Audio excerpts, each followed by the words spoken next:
हनुमान जी को अमरता का वरदान प्राप्त है, इसीलिए उन्हें चिरंजीवी कहा जाता है। ये बात आप सभी को पता है, लेकिन ऐसा क्या हुआ कि उन्हें ही ये वरदान मिला? हनुमान जी के अलावा 6 और लोग भी हैं जिन्हें चिरंजीवी होने का वरदान प्राप्त है। इन्होंने ऐसा क्या किया कि इन्हें इस धरती पर हमेशा के लिए मौजूद रहना पड़ेगा? इनमें से कुछ के लिए ये वरदान है और कुछ के लिए अभिशाप। आज की इस वीडियो में हम इन 7 चिरंजीवियों की कहानी के बारे में आपको बताएंगे।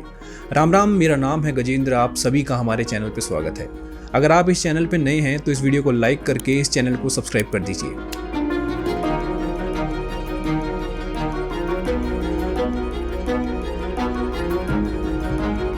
चिरंजीवियों में सबसे पहला नाम हनुमान जी का आता है। हनुमान जी को श्री राम का सबसे बड़ा भक्त बताया जाता है। कहा जाता है कि हनुमान जी का जन्म श्री राम की सेवा करने के लिए ही हुआ था। मान्यताओं के अनुसार हनुमान जी के चिरंजीवी होने पर 2 कहानियां हमारे सामने आती है। जब हनुमान जी सीता माता को ढूंढते हुए लंका में अशोक वाटिका में पहुंचे और उन्होंने बताया कि उन्हें श्री राम ने भेजा है।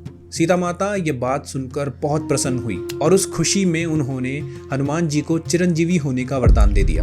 दूसरी कहानी के अनुसार जब श्री राम रावण को मारकर अयोध्या वापस लौटे, तब वे अपने सभी साथियों को उनका युद्ध में साथ देने के लिए धन्यवाद कर रहे थे। उस वक्त हनुमान जी ने प्रभु श्री राम से प्रार्थना करते हुए कहा कि जब तक इस धरती पर राम कथा होती रहे तब तक मेरे इस शरीर में प्राण रहे। हनुमान जी की ये बात सुनकर भगवान राम बहुत खुश हुए और उन्होंने उन्हें चिरंजीवी होने का वरदान दे दिया। कहा यह भी जाता है कि आज भी धरती पर जब कहीं भी राम कथा होती है तो हनुमान जी अपने किसी न किसी रूप में वहां मौजूद रहते हैं। हनुमान जी के बाद चिरंजीवियों की सूची में सबसे फेमस नाम आता है अश्वत्थामा। महाभारत के युद्ध में ऐसे बहुत से योद्धा थे जिन्होंने अपनी शक्ति और अपने पराक्रम का परिचय देते हुए युद्ध में भारी कोहराम मचाया था। उनमें से एक है अश्वत्थामा। पांडवों और कौरवों के गुरु द्रोणाचार्य और उनकी पत्नी भगवान शिव के बहुत बड़े उपासक थे। उनकी तपस्या के फल स्वरूप में भगवान शिव ने उन्हें एक पुत्र प्राप्ति का वरदान दिया था। बचपन से ही अश्वत्थामा के सिर में एक मणि थी जो उसे दैत्य, दानव और देवता से निर्भय रखती थी।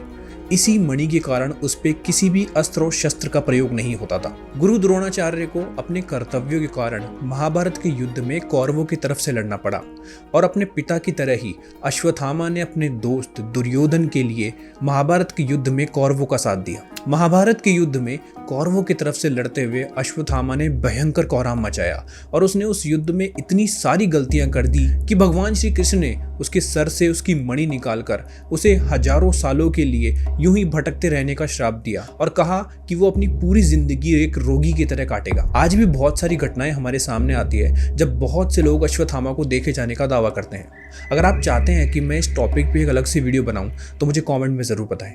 वेदव्यास, ऋषि पराशर और देवी सत्यवती के पुत्र महर्षि वेदव्यास को चिरंजीवी यानी अमर होने का वरदान प्राप्त है। महर्षि वेदव्यास ने ही महाभारत की रचना की थी। कहा जाता है कि महाभारत ग्रंथ लिखने के लिए वेदव्यास जी ने गणेश जी से मदद मांगी। गणेश जी ने ये शर्त रखी कि वो इस ग्रंथ को तभी लिखेंगे जब वेदव्यास जी उन्हें महाभारत की कहानी बिना रुके सुनाएंगे। ये बात सुन के वेदव्यास जी ने कहा कि ठीक है, लेकिन उन्होंने गणेश जी के सामने एक शर्त रखी कि जब भी वे कोई शब्द लिखेंगे तो उससे पहले वो उन छंदों का मतलब उनसे समझेंगे। और ऐसे ही वेदव्यास जी ने महाभारत और पुराणों का वर्णन किया। वेदव्यास एक नाम नहीं बल्कि एक टाइटल है जो वेदों को कंपाइल करने वालों को दिया जाता है। परशुराम, भगवान परशुराम को भी चिरंजीवी होने का वरदान प्राप्त है। परशुराम जी शस्त्र और शास्त्र के एक महान गुरु थे। उनके शिष्यों की सूची में बड़े बड़े महारथियों का नाम आता है, जैसे पितामह भीष्म, द्रोणाचार्य और दानवीर कर्ण। गुरु परशुराम सिर्फ ब्राह्मणों को ही अपना शिष्य बनाते थे।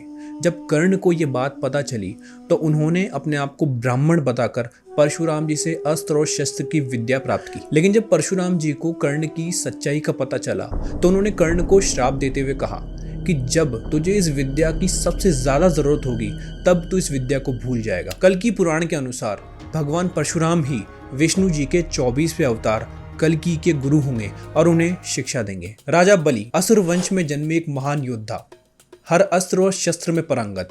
राजा बलि ने जब अपने राज्य का विस्तार करना शुरू किया तो देखते ही देखते उन्होंने तीनों लोगों को अपने अधीन कर लिया और इस बात से उसके मन में अहंकार आ गया। अहंकार तो एक ऐसी चीज है जो बड़े बड़े को आसमान से जमीन पे ला देता है। राजा बलि से परेशान होकर जब सारे देवता भगवान के पास पहुंचे तो भगवान को स्वयं वामन रूप लेके धरती पर आना पड़ा। राजा बलि को दानवीर भी कहा जाता है।